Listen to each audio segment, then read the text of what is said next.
साथियों, किन शब्दों में इस स्थिति को बयां किया जाए कि ऐसे भारतवर्ष में, जबकि हम 21वीं सदी में जी रहे हैं और दुनिया के वो देश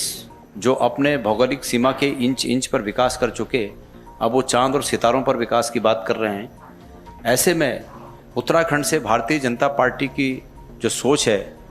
वो हमें शर्मसार करती है। अभी कुछ दिन पहले जैसे कि आदरणीय हमारी प्रभारी जी ने कहा कि खड़गे जी की सभा के बाद उनके सभा स्थल को और उस मंच को इस रूप में कहकर कि यहाँ पर से एक व्यक्ति ने आकर संबोधित किया और ऐसे में इस मंच को शुद्धिकरण किया जाना है और वो सब उसकी वीडियोग्राफी जारी की गई। ये भारतीय जनता पार्टी की सोच को प्रदर्शित करता है। बाबा साहेब आम्बेडकर और उनके साथ उनके सहयोगियों ने जो संविधान की रचना की और जिस संविधान की ताकत इतनी मजबूत है कि आज हम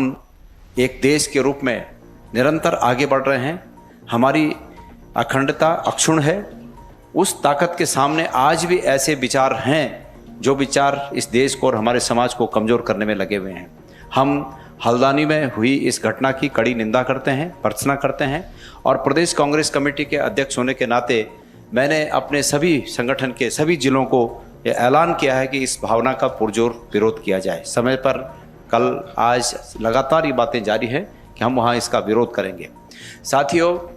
मैं हमारे उत्तराखंड के अनुसूचित समाज के तमाम उन भाइयों से बहनों से ये कहना चाहता हूँ कि आपने भारतीय जनता पार्टी के मन में छुपी हुई असलियत को बहुत बारीकी से और करीब से देख लिया है।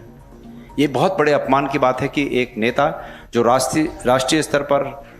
कांग्रेस के हमारी पार्टी के अध्यक्ष भी हैं और राज्यसभा में प्रतिपक्ष के नेता भी हैं, उनके साथ ऐसा व्यवहार ये हमारे सभी लोग उत्तराखंड के देख रहे हैं। उत्तराखंड का इतिहास ये रहा है कि हमारा सभी, चाहे किसी भी जाति बिरादरी के लोग हों, आपस में भाईचारा रहा है। मैं समझता हूँ कि पूरे देश में उत्तराखंड एक ऐसा राज्य है कि अतीत में भी सभी जातियों के प्रति एक दूसरे का भाव मित्रवत और प्रेमवत रहा है। हमको बचपन की यादें हैं कि हम चाहे किसी भी जाति का व्यक्ति हो, अगर वो उम्र में बड़ा है तो हम उनको रिश्ते से ही पुकारते हैं और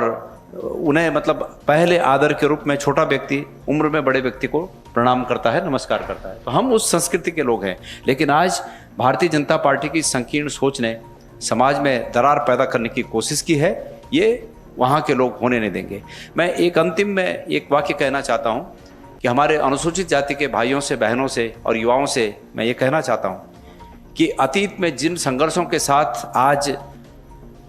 ये समाज इस स्थिति तक पहुंचा था कि सबको समानता का अधिकार मिले, आज उस उच्च स्थिति को खंडित करने की बीजेपी की कोशिश है। इसलिए जब भी कभी कोई उन्हें प्रोत्साहित करे, उत्साहित करे कि वो बीजेपी के समर्थन में आगे जाएं,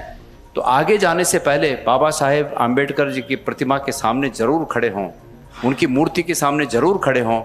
और इस विचार को अपने मन में लाएं कि बीजेपी का समर्थन करने हेतु जाने से पहले इस बात का विचार करें कि उनके इस कदम से ये भारत की, हमारे पूरे समाज की